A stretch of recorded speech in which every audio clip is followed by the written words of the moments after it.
नील के घर छोड़कर चले जाने की बात सुनने के बाद होगी लीला की तबीयत खराब। लीला का ट्रीटमेंट करते हुए आएगा नजर नील। नील के बाबा जोड़ेंगे नील के आगे हाथ, करेंगे माफ़ कर देने की बात।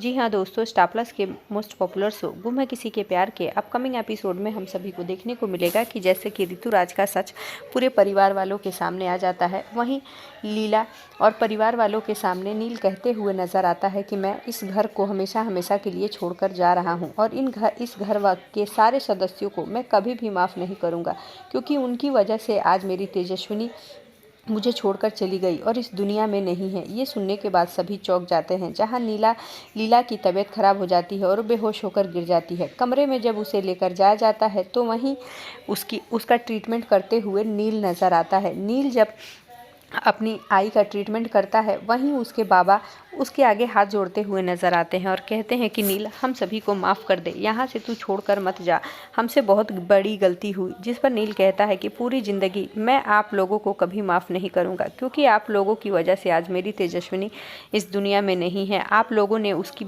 एक बात तक नहीं सुनी और उसे गुनहगार साबित कर दिया। मैं कभी इसके लिए माफ़ नहीं करूँगा। ये सारी बातें सुनकर उसके बाबा चौंक जाते हैं। जी हाँ दोस्तों, वहीं हम सभी को देखने को मिलेगा कि सभी मुसीबत में पड़ेगी, जहां उसे बचाने के लिए भी नील जाएगा और नील और सभी के बीच फिर नज़दीकियां बढ़ती हुई नजर आएंगी। उसकी वजह बनेगी सई, क्योंकि सई अपने पुकी अंकल को बेहद प्यार करती है और सई से मिलना जुलना नील का चालू हो जाएगा। और वहीं जब सभी को मुसीबतों से निकालेगा नील, तो दोनों की आपस में नज़दीकियां बढ़ती हुई दिखाई देंगी। आगे के एपिसोड बेहद खास और धमाकेदार होने वाले हैं।